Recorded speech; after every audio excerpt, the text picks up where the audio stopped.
The gun went off before she could scream. Abena was already running, not away from the sound, which was what every survival instinct in her body was screaming at her to do, but toward it, because the sound had come from the direction of the east stairwell, and she had left her master keycard on the cleaning trolley outside of 4701. And if she lost that card, she lost her job, and if she lost her job, she lost everything. That was the mathematics of her life in this city. Every decision filtered through the cold equation of survival. She hit the stairwell door at full speed and shoved it open. Jang Mincheol was standing against the wall with his hand pressed to his ribs, his white dress shirt blooming red at the side, his jaw set with the particular tightness of a man who had decided that pain was beneath him. He looked up when she burst through the door. His eyes, dark, flat, measuring. The eyes she had spent 8 months carefully avoiding in the corridors and lobbies of the Sorak residences, locked onto her face with an intensity that pinned her to the spot.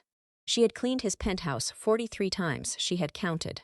She had folded his newspapers and washed his crystal, and vacuumed the vast silence of rooms that felt more like a museum than a home.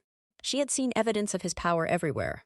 The security feed cycling on a private monitor, the weapons she pretended not to notice in the study drawer, the men with hard faces who came and went at hours that had no name. She had learned his habits the way prey learns a predator's patterns. From a careful, respectful distance, she had been married to him for 7 months, Abena. His voice was exactly as she remembered it from their single, contractual conversation in a lawyer's office 11 months ago. Low, controlled. The voice of a man who had never once needed to raise it to be obeyed. He said her name like it was a coordinate, like he had already calculated exactly where she fit in the geography of this moment. "You're bleeding," she said, the stupidest sentence she had ever spoken. "I'm aware." He pushed off the wall and she saw the full picture. His suit jacket was gone. His shirt was torn at the collar. There was a cut above his left eyebrow that had dried to a dark crust, and the wound at his ribs was fresh and serious, soaking through his fingers, where he pressed them against it. He moved toward the stairwell door, and she stepped back automatically. But he wasn't moving toward her.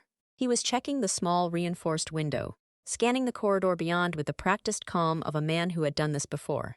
Many times. "How many?" he asked. "How many what? How many men came through this level in the last 10 minutes? She stared at him.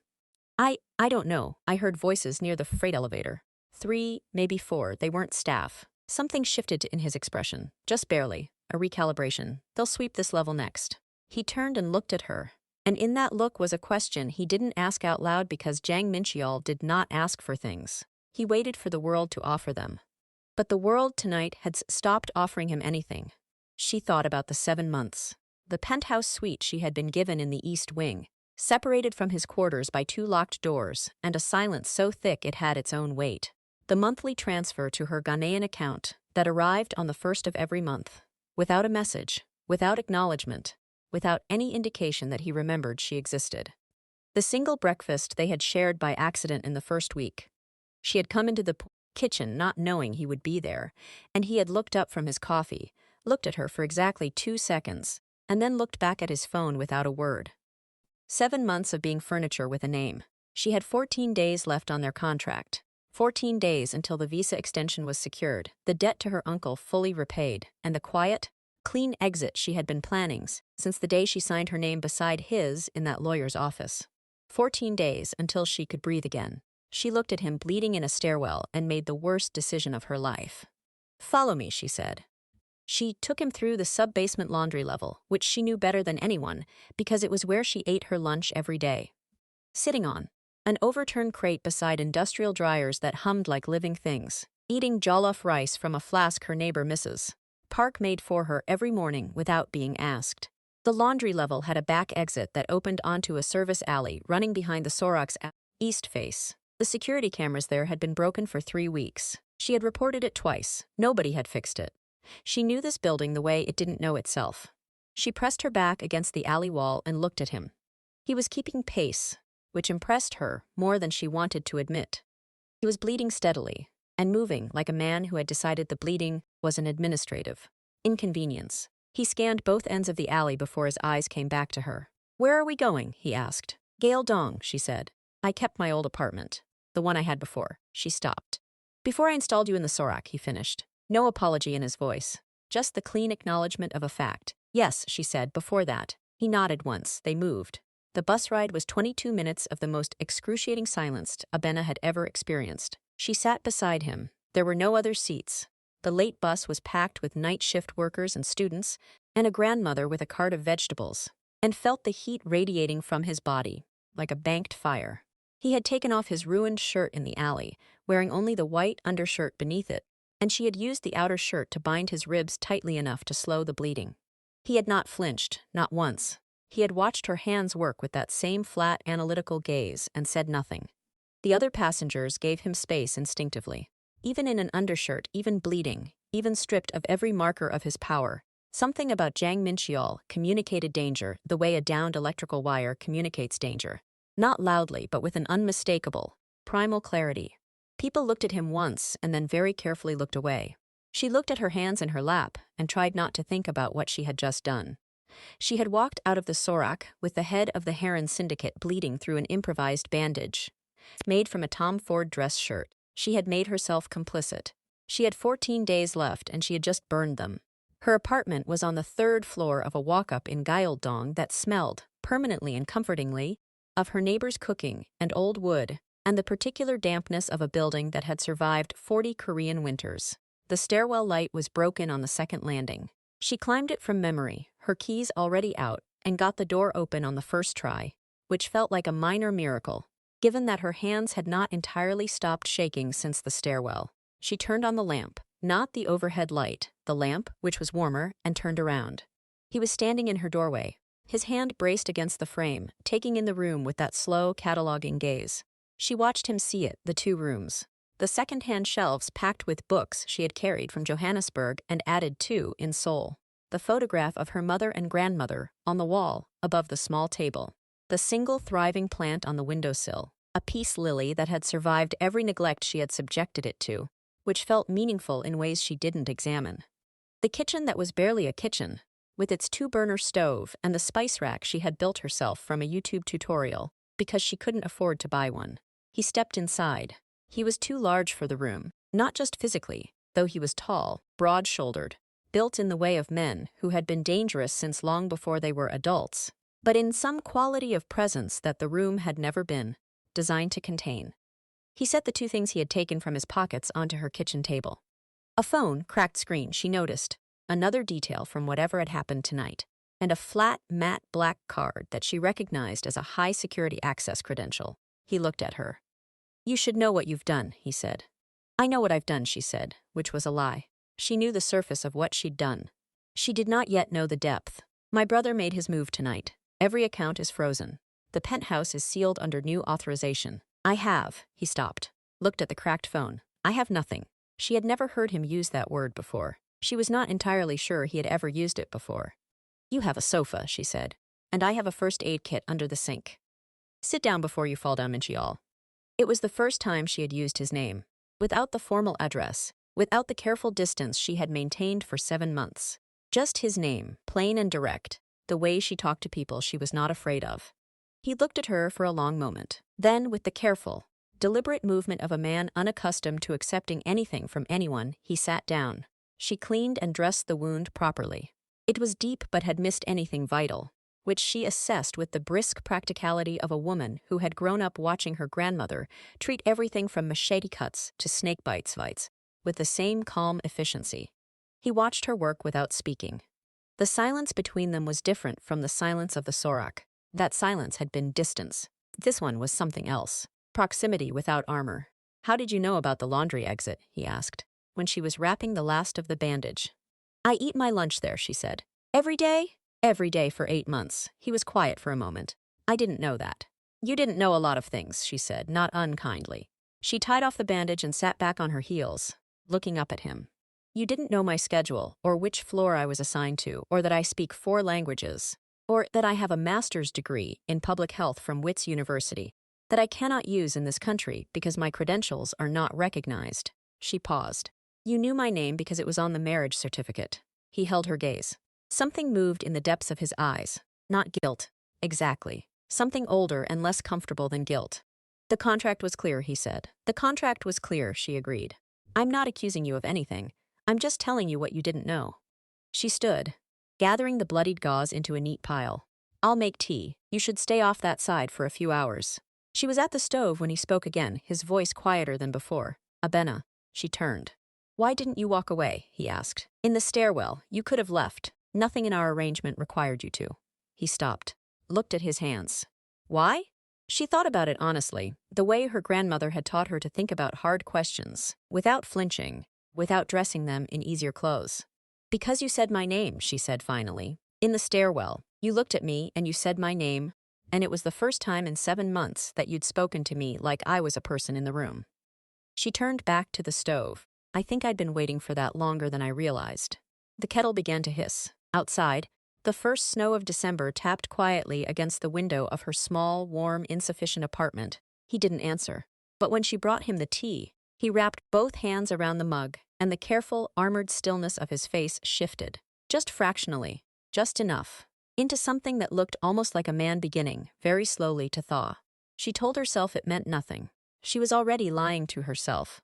She knew it the way you know a storm is coming, before the sky changes color. Something in the air, something in the pressure, something that has no name but settles in your chest and refuses to leave. She had spent 7 months building careful walls inside that penthouse, constructing a life of deliberate smallness, of looking at her feet in corridors, of eating alone and sleeping alone, and counting down days on a calendar she kept inside her wardrobe door where nobody could see it. She had been so disciplined, so precise. And then he had said her name in a stairwell with blood on his hands, and something in those walls had cracked clean through, and she was sitting in her kitchen at midnight making tea for the most dangerous man in Seohan City like it was the most natural thing in the world. She was in trouble. She just didn't know yet how deep. The first night passed without words. She gave him the sofa, the spare blanket, the pillow that still smelled faintly of the lavender spray she used on her own bedding, because small comforts were the only kind she had access to. She closed her bedroom door and lay on top of her covers fully dressed, staring at the ceiling, listening to the sounds of the apartment rearrange themselves around a new presence. The creak of the sofa as he shifted. The particular quality of a silence produced by someone who was not sleeping. Alert, watchful, coiled. She did not sleep either. At 4 a.m. she gave up, pulled on her cardigan, and padded to the kitchen to start the coffee. He was sitting upright on the sofa, his elbows on his knees, staring at the middle distance with the focused emptiness of a man running calculations behind his eyes. He had taken off his outer layers with the same meticulous care she had noticed in the penthouse. His clothes always folded, always placed with precision, as though disorder in small things was a concession he refused to make, regardless of how much disorder surrounded him. His undershirt was clean except for the faint rust-colored shadow at his ribs, where the bandage had bled through slightly overnight. He looked up when she appeared. His eyes tracked her movement to the kitchen, with the automatic vigilance of someone who had long ago stopped being able to turn that instinct off. Did you sleep? She asked. No. Do you ever? A pause. Not well. She set the coffee on and leaned against the counter, crossing her arms against the morning chill. The radiator in her apartment was old and temperamental. It worked when it felt like it, which was not always when she needed it. She had learned to layer. Your brother, she said. How long has he been planning this? Mincheol was quiet for a moment. She had noticed this about him. Not the silence of a man who didn't know the answer, but the silence of a man deciding how much of the answer to give. 2 years, he said finally, at minimum. Possibly 3. He looked at his hands. I knew he was ambitious. I thought ambition could be managed, redirected. The corner of his mouth moved, not quite a smile, something colder. I was wrong. You trusted him, she said. He was my brother. The words came out flat, stripped of everything except the bare fact of them. But underneath the flatness she heard it, the wound. The specific, irreplaceable wound of betrayal by blood. She poured 2 mugs and brought one to him. He took it without looking up. He needs my signature, she said. That's what this is really about, isn't it? The marital asset shield. He looked up then, sharp, assessing. How do you know that? I have a master's degree, Mincheol, she said, sitting in the chair across from him. And I've been living in a Syndicate penthouse for 7 months. I listened. I read things I wasn't supposed to read. I put pieces together. She met his gaze evenly. I'm not a decoration. The silence that followed was different from all the previous silences. He was looking at her, really looking, the way he had never looked at her in the Serac, and she felt the weight of it like a hand pressed flat against her sternum. No, he said quietly. You are not. The black sedan appeared on the 3rd day. Abena noticed it first because she was always the one who noticed things. It was parked at the far end of her street, engine off, windows tinted to opacity, utterly motionless in a neighborhood where nothing was ever motionless for long. Gyeoldong was a living, restless place. Delivery bikes weaving between pedestrians, children chasing each other between parked cars, the fish seller on the corner whose voice carried half a block. The sedan sat in the middle of all of it like a stone in a river, and the river flowed carefully around it. She told Mincheol without dramatics the way she told him most things. He was at her kitchen table, working through a series of calculations on the back of an envelope she had given him. She had stopped asking what the calculations were for, and he stilled when she spoke. Then he rose and went to the window, standing to one side of the frame, peering through the narrow gap between the curtain and the wall. Taejuns, he said. Are they watching or waiting? Both. He let the curtain fall and turned. They don't have the address confirmed yet. They have the neighborhood. They're narrowing it. He looked at her. We have perhaps 2 days. Then we need a plan, she said. I need a plan, he corrected, and there was something in his voice, not dismissive, but protective. The distinction mattered to him. We, she repeated, holding his gaze without blinking. They parked that car outside my building. Mincheol. They made it my problem when they did that, so it's we. He looked at her for a long moment outside. A child's laughter rang up from the street, bright and brief, and entirely indifferent to the gravity of what was happening in this small apartment. Something shifted in his expression, a fractional softening, almost invisible, the kind of thing you would miss if you weren't already watching carefully. You are the most stubborn person I have ever encountered, he said. I grew up with 4 brothers, she said. It was a survival skill. That night he had the nightmare. She was woken by the sound, a strangled, broken thing that didn't sound like him at all, which was precisely why it woke her. She had spent 8 months calibrating her ear to the frequencies of danger, and this sound was wrong in a way that bypassed analysis and went straight to instinct. She was at her bedroom door before she was fully conscious. He was on his back on the sofa, his body rigid, one hand fisted in the blanket, his face twisted into an expression she had never seen on it before, raw, stripped, young. He was muttering in Korean, the words tumbling over each other, and then one word cut through clean and sharp and repeated, Ariam, Ariam, his sister. He jolted awake, the way people who are used to danger wake, instantly, completely, scanning the room before his eyes had finished opening. They found her in the doorway. For one unguarded second, in the dark, she saw everything he never let anyone see. The terror, the grief, the bone-deep exhaustion of a man who had been carrying an impossible weight for so long he had forgotten what it felt like to put it down. Then the walls came up, fast, practiced, seamless. The face became stone again. I'll get water, she said before he could speak. She didn't ask if he was all right. She could see he was not all right, and they both knew she could see it. And asking would only force him to lie to her. And she was tired of the lies they were both still telling each other out of habit. She brought the water, sat in the chair across from him, but said nothing. He drank, set the glass down, stared at it. She's 22, he said eventually, without preamble. Ariam, she wants to be a sculptor. She has this laugh that sounds like it belongs to someone who has never been hurt. He paused. I worked very hard to make sure she never was. Abena didn't move. When Taejun made his move, he took her first.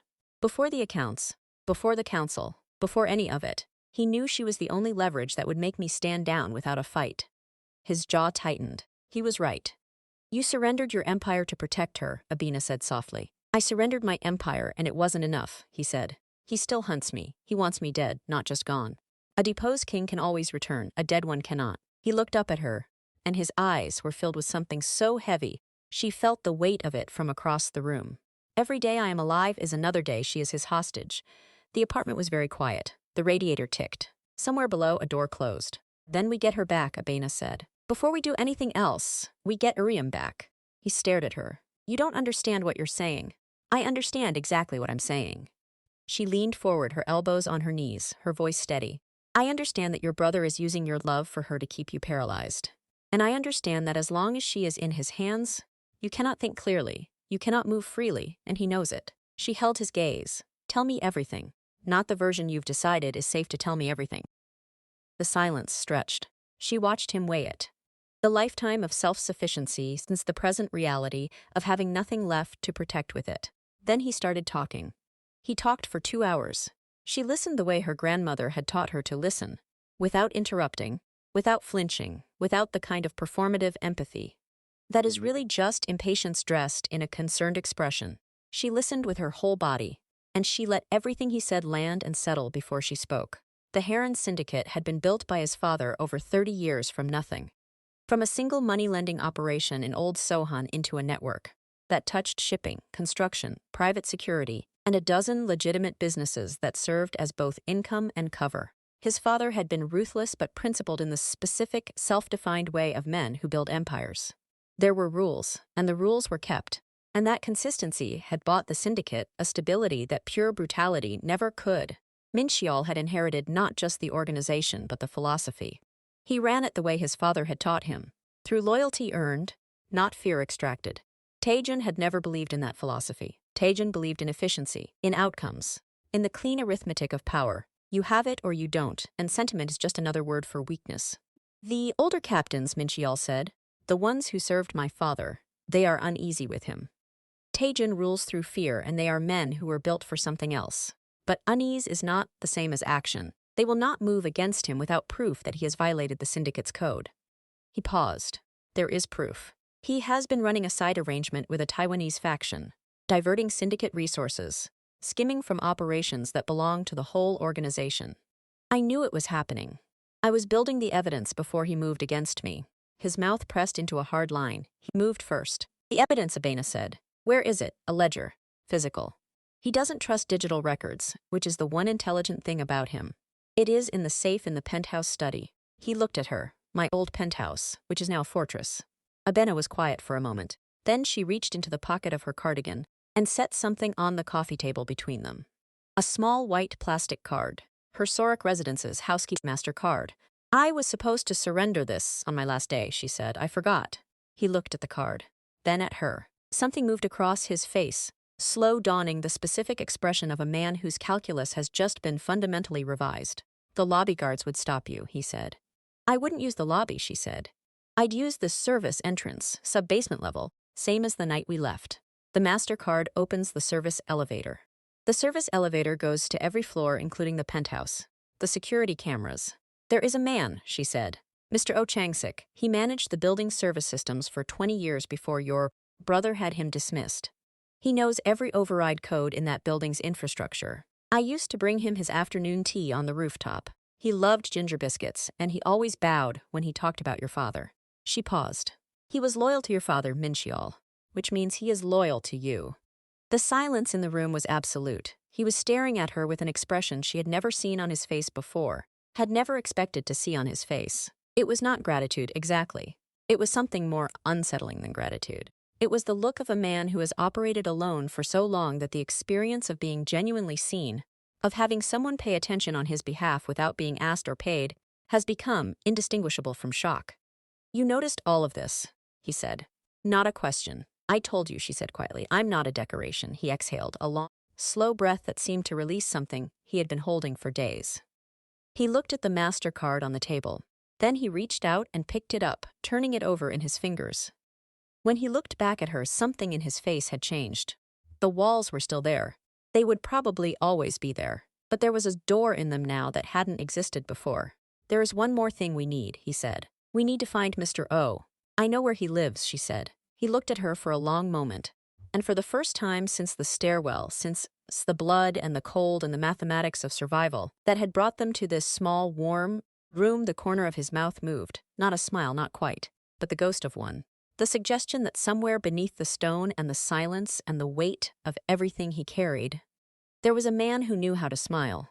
Of course you do, he said. Outside, the snow began again, soft and indifferent, covering the black sedan at the end of the street and the footprints they had made and the old world they were both, without fully acknowledging it yet, leaving behind. Abena watched it from the window for a long moment. The way it erased things, the way it made the street look clean and new and entirely unaware of its own deception. Snow was dishonest like that. It covered without solving.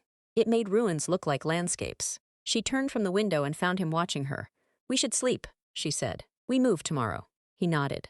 But when she went to her room and closed the door and lay down in the dark, she knew from the quality of the silence on the other side of the wall that he was not sleeping. He was sitting in the dark with his calculations and his ghosts, doing what men like him did when the world went quiet, preparing for the next strike, the next move, the next version of survival. She stared at the ceiling and thought about her mother in Johannesburg, who did not know where she was. She thought about the calendar inside her wardrobe door with its counted days. She thought about the contract that had already expired in every way that mattered, and the strange, terrifying freedom of that expiration. She was not counting days anymore. She was not sure when she had stopped. Morning came gray and cold and purposeful. They ate breakfast standing up. She made eggs and toast with the focused efficiency of someone who understood that food was fuel and sentiment was a luxury, and she briefed him on what she knew about Mr. Oh Chang-sik's routine the way a soldier briefs a commanding officer. Measured, precise, everything relevant, nothing wasted. He listened with his arms folded and his eyes tracking her face, and she noticed that he listened the same way she did, completely, without interrupting, storing information with a visible, almost physical attention. She had expected him to be the kind of man who listened impatiently, waiting for his turn to speak. He was not that kind of man. He was the kind who made you feel, when you were talking, that your words were the only things in the room. It was more dangerous than anything else about him. He lives above the dry goods store on Mapogil, she said. He walks to the market at Haeron every morning at 7:30. He will be there now. She looked at the clock on her wall. If we leave in the next 20 minutes, we catch him before he starts back. The sedan, he said, still at the end of the street. They don't know which building. If we go out the back through Mrs. Park's ground floor, she leaves her back door unlocked until 8. I've seen her do it every morning for 8 months. We come out on the parallel street and we're clear. He looked at her. You have thought of everything. I've been thinking since 3 a.m., she said. So have I. I know, she said. I could hear you. Something flickered across his face. Not embarrassment. She didn't think he was capable of embarrassment in the conventional sense, but something adjacent to it, the faint discomfort of being known. Mrs. Park's back door was unlocked. They moved through the parallel street quickly and without speaking. Abena leading, Mincheol a half step behind and to her left. A position she realized after a moment was deliberate. He was placing himself between her and the street, the habit of protection so ingrained it required no thought. Mapogil was waking up slowly, the kind of street that moved at the pace of the people who had lived on it for decades. Unhurried, layered, deeply itself. The dry goods store had its awning half cranked up, the owner arranging bins of dried beans and rice cakes on the pavement with the meditative focus of a man who had done this exact thing every morning for 30 years. The apartment above had a separate entrance, a narrow door beside the store with a hand-painted number. Abena pressed the buzzer and stepped back. The wait was 40 seconds. Then the door opened. Mr. Oh Chang-sik was smaller than she remembered, or perhaps it was just that she had always seen him in the context of the Sarak's vast spaces, where his slight frame and careful movements had read as dignified restraint. Here, in the doorway of his own home, in a cardigan and slippers, he looked his age. 70, perhaps a little more. A man made of patience and survived winters. He looked at her first, a flash of recognition, warm and surprised. Then his eyes moved to Mincheol. The change was immediate and complete. He straightened. His chin came up. His eyes filled with something that had no English word for it. The specific emotion of a loyalty that has been in storage, preserved with great care, waiting for the moment it would be needed again. He stepped back from the door and bowed. Not a polite, social bow, a deep formal bow, the kind that carries history in its angle. Young master, he said, his voice rough with age and feeling. I knew you would come. They sat in his small kitchen for 3 hours, Mr. Oh made tea and set out a plate of ginger biscuits. Abena caught Mincheol glance at her when the biscuits appeared, a quick, private look that acknowledged her intelligence without making a performance of it. And they talked with the urgent, focused intimacy of people who understand that time is the one resource they cannot manufacture. Mr. O confirmed what Mincheol had suspected. Taejun's hold on the syndicate was newer and more fragile than it appeared. He had seized power through speed and surprise, through freezing accounts, and flipping 2 key lieutenants with promises that the older captains already doubted he would keep. The men who had served Mincheol's father, the ones who had watched Mincheol grow up and inherit not just a title but a philosophy, were uneasy in the particular way of people who cannot yet name what is wrong, but feel its wrongness in their bones. They will not act without evidence, Mr. O said, his hands wrapped around his mug. They are cautious men. They have survived by being cautious. But if they saw the ledger, if they heard with their own ears what Taejun has arranged with the Taiwanese. He shook his head slowly. The council would move before morning. The ledger is in the penthouse safe, Mincheol said. Yes, Mr. O looked at him. The cameras in the service corridors. I know every override in that system. I installed most of them myself 20 years ago. Taejun brought in new exterior security, but he did not touch the internal infrastructure. He didn't know it well enough to know what to touch. A pause. I can give you 8 minutes, perhaps 10. 8 is enough, Abena said. Both men looked at her. She had been sitting quietly, listening, cataloging. She did this in meetings. Let the information accumulate until the shape of it became clear, and then she spoke once, precisely into the center of the thing. I go up through the service entrance, she said. MasterCard gets me to the service elevator. Service elevator to the penthouse level. I know where the study is. I know where the safe is. He gave me the combination last night. She looked at Mincheol steadily. You come in from the roof. The window washing rig is accessed from the mechanical level. The door code was 4791 when I was cleaning there, and Taejun wouldn't have thought to change internal maintenance codes. He will have men in the penthouse, Mincheol said. Yes, she said, which is why the 8 minutes matter. I go in, I retrieve the ledger, I signal you. You come through the window as the distraction. I get out through the service elevator while his attention is on you. A silence fell over the kitchen. Mr. O looked at his tea. Mincheol looked at Abena with an expression she could not fully read. Something between calculation and something warmer and more complicated than calculation. If anything goes wrong, he said quietly, you do not wait for me. You take the ledger and you run. Nothing will go wrong, she said. Abena, I heard you, she said. And I'm telling you nothing will go wrong because I refuse to plan for it going wrong. That is how plans fail. You build the exit into them, and then you use it. She held his gaze. We do this right together, Mr. O made a sound that might, in a different register, have been a suppressed smile. They set the plan for the following night. The intervening hours had a strange, suspended quality. The particular stillness of the time between deciding and doing, when everything is already in motion but the motion hasn't arrived yet. They went back to the apartment through Mrs. Park's alley, and they did not talk about the plan anymore, because the plan was set and talking about it further would only be a way of managing fear, which was a luxury neither of them had. Instead, they existed in the small apartment with a new, different quality of silence. The silence of people who have chosen each other, provisionally, practically, with full awareness of the risk, and are now simply waiting to find out what that choice costs. She was reorganizing her bookshelves, a thing she did when she needed to think without appearing to think, when he spoke from the sofa. In Johannesburg, he said, before all of this. What were you doing? She paused, a book in her hand. Working at a public health clinic in Alexandra, coordinating maternal care outreach. She put the book back. It was good work, important work. I was good at it. Why did you leave? She was quiet for a moment. My uncle had debts, serious ones, the kind that come with threats attached. She moved to the next shelf. He had helped my mother when my father died. Helped us for years. When it was his turn to need help, there was no question. She glanced at him. The arrangement with you was the fastest way to generate the money. Clean, legal, time-limited. I ran the numbers and I made a decision. You sacrificed your career, he said. I paused my career, she corrected. There's a difference. She turned to face him fully. Why did you agree to the arrangement? You could have found any number of women willing to. I needed someone who wanted nothing from me, he said simply. Everyone in my world wants something. A position, protection, influence, money. I needed someone whose motivation was entirely external to me. Someone who would take the stipend, keep the distance, and leave when it was over. He paused. You were the most straightforward transaction I had encountered in years. And now? She asked. The question settled in the room like a stone dropped into still water. He looked at her across the small book-lined space, across the distance of everything they had been and everything they were becoming. Now, he said, you are the most complicated person I have ever met. She laughed, a real laugh, short and surprised, entirely unplanned. It seemed to startle him. She watched him absorb the sound of it, the way his face did something careful and unwilling in response, like a man trying not to react to something beautiful in case reacting revealed too much.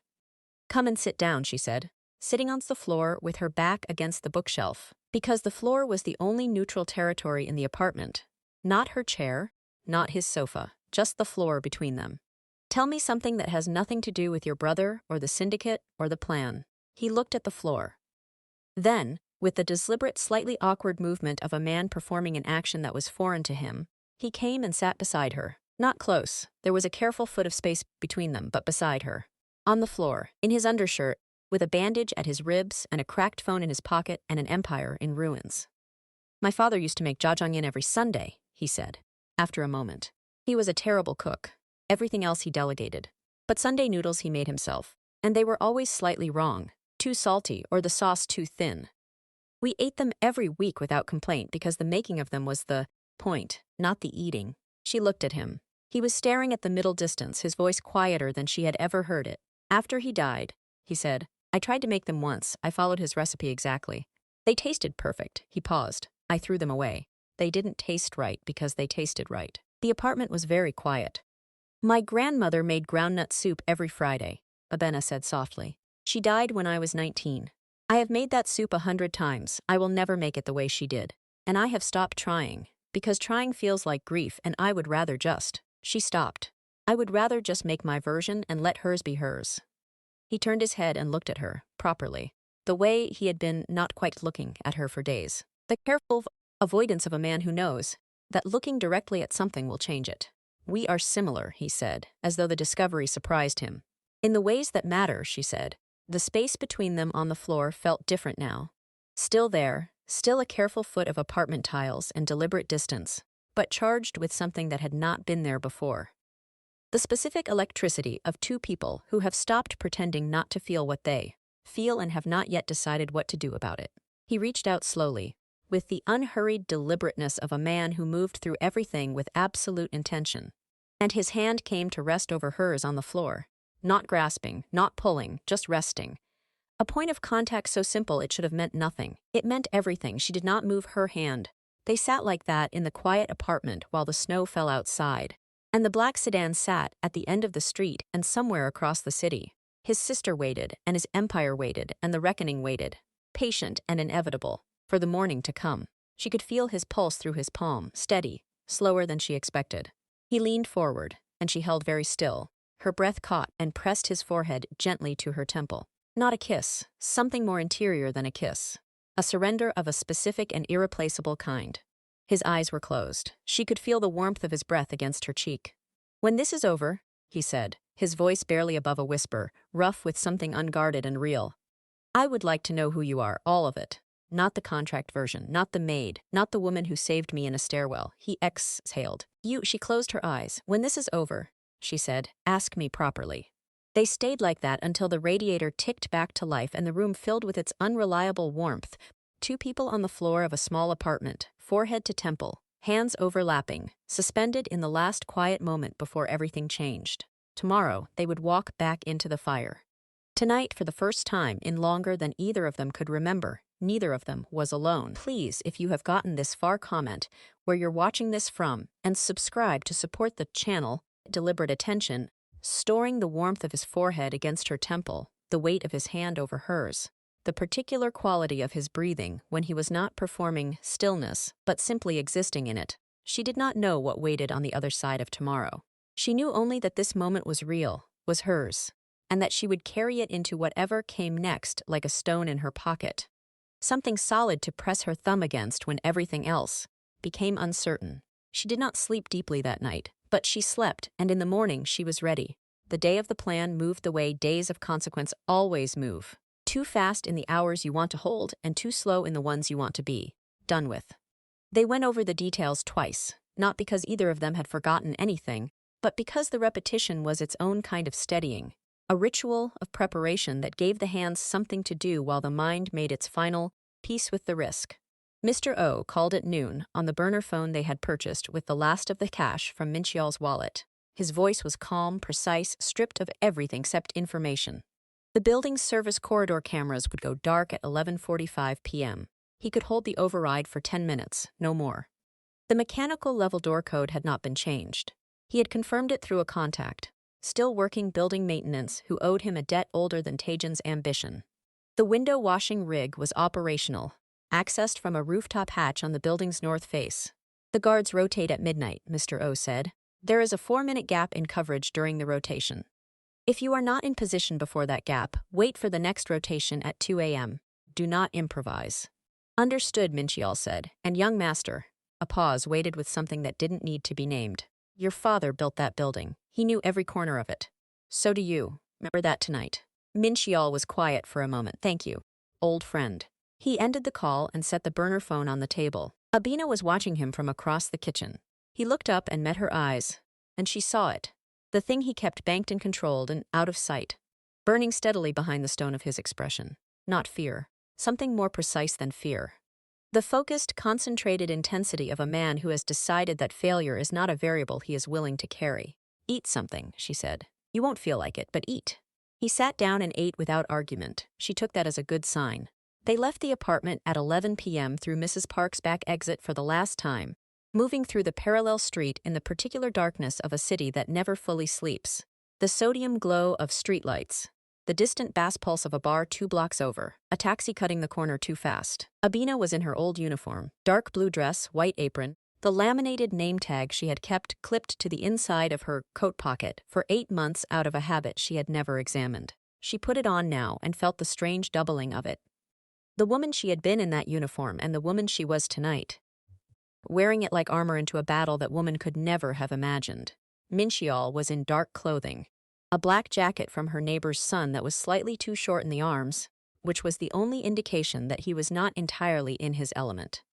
He moved beside her through the streets with the same contained, deliberate energy she had first noticed in the Sirach's corridors, and she understood now what she had only half understood then. He was not dangerous because of his power or his men or his syndicate. He was dangerous because of what lived in him.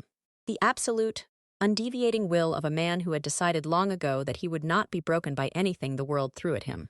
Not betrayal, not loss, not exile to a small apartment in Gyeoldong with a woman he had hired as furniture and who had turned out to be something else entirely. They did not hold hands. They did not need to. The alignment of their movement through the dark city was its own language.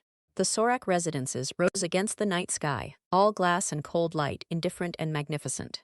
Abena had looked up at it from the street hundreds of times over 8 months, first with awe, then with the numbed familiarity of someone who has cleaned a place so thoroughly that its grandeur becomes technical rather than impressive. Tonight she looked at it with neither awe nor familiarity. She looked at it like a problem she had already solved. They separated at the corner of the service road. Mincheol would approach the building from the north, using the parking structure to access the rooftop without passing the lobby. She would go in through the sub-basement service entrance, the one with the broken camera she had reported twice and nobody had fixed. He looked at her before they split. 10 minutes, he said. In and out, she agreed. He reached out and very briefly, very lightly, touched her jaw with the backs of his fingers. A single gesture, unhurried and certain. Then he turned and moved into the dark without looking back, because looking back was not something Jang Mincheol did. She turned toward the surface entrance and walked. The sub-basement smelled exactly as she remembered. Industrial cleaner and cold concrete and the faint metallic undertone of the ventilation system that ran beneath the building's polished surface like a circulatory system. It preferred to keep invisible. Her footsteps were quiet. She had spent 8 months learning to move without sound in spaces like this.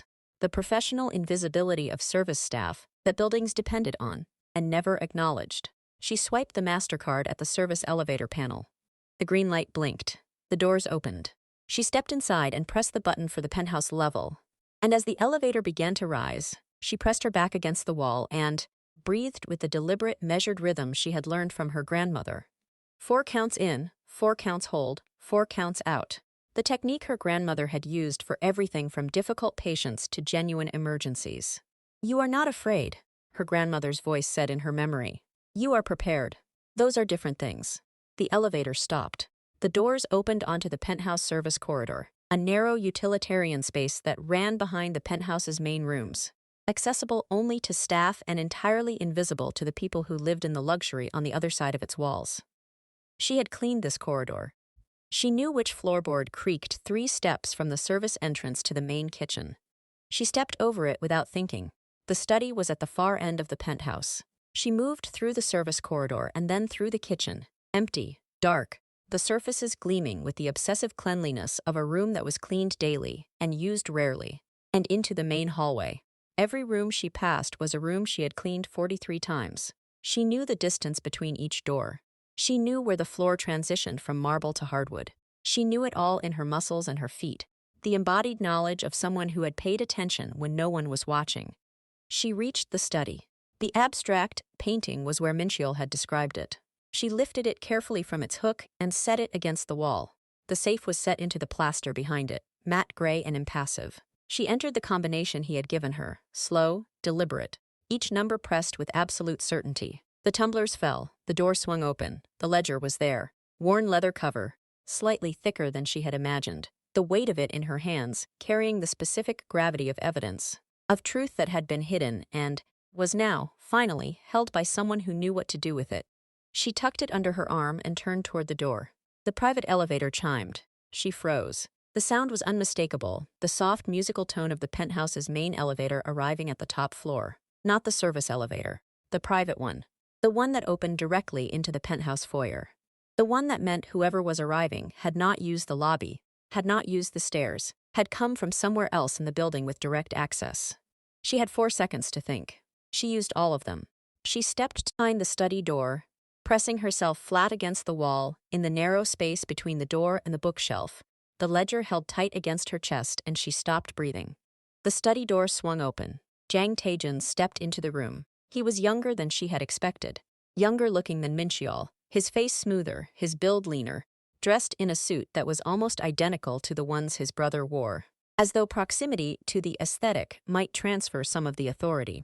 He had Mincheol's dark eyes but not their depth. His eyes were quick, sharp, scanning, the eyes of a man who trusted nothing and verified everything. He saw the open safe immediately. He saw the empty space where the ledger had been. His jaw tightened. He turned slowly, scanning the room. 2 guards moved in behind him, positioning themselves at the doorway.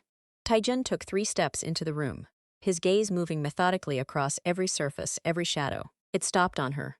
She stepped out from behind the door because there was no point remaining hidden, and because Abena Mokoena did not crouch in corners when she had been found.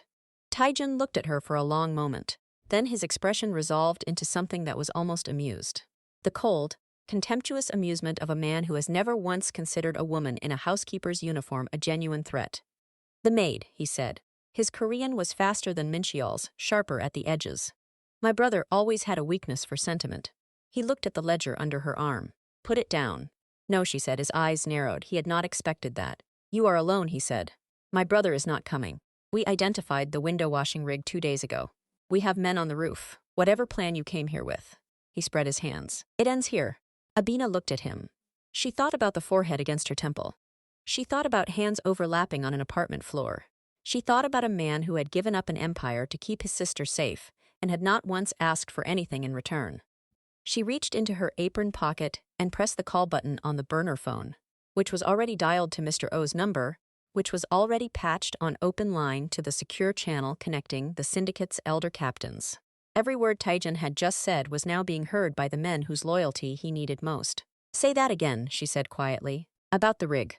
About your men on the roof. Say it clearly." Taejun stared at her. The realization arrived on his face slowly. The way catastrophic realizations always arrive, first as confusion, then as disbelief, then as the particular, nauseating clarity of a man watching the floor fall away beneath him. "You."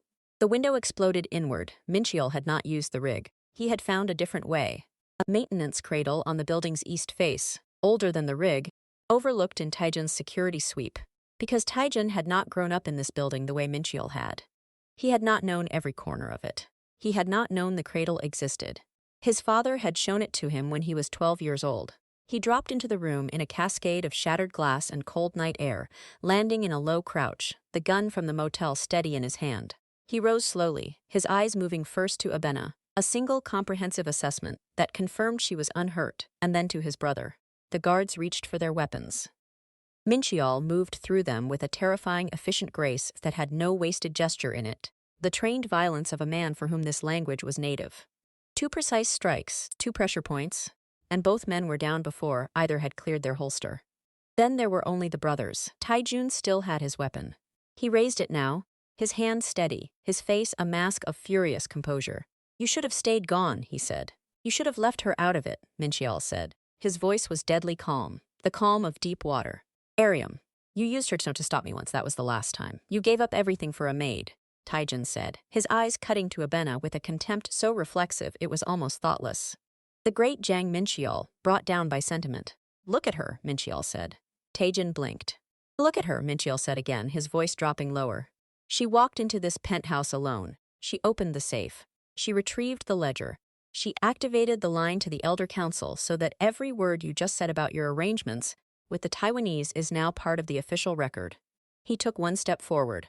She did all of that in a housekeeper's uniform while you were standing here with 2 guards and a gun, congratulating yourself on how clever you are. He paused. She is not my weakness, Taejun. She was never my weakness. His eyes stayed on his brother, but his voice carried something that was meant for her alone. She is the most dangerous person in this room. Abena looked at this man, her husband, this stranger, this fallen king who had become something she had no clean word for, and felt the truth of it settle in her chest like the first breath after a long time underwater. The single shot was clean and final. Taejun crumpled, the gun skittering across the marble floor. Not dead. The shot was to the shoulder, deliberate and precise, disabling without ending. Mincheol stood over him for a moment, and the coldness in his face was the coldness of a man who has chosen mercy when he did not have to, which is the most powerful choice of all. He turned from his brother and walked to her.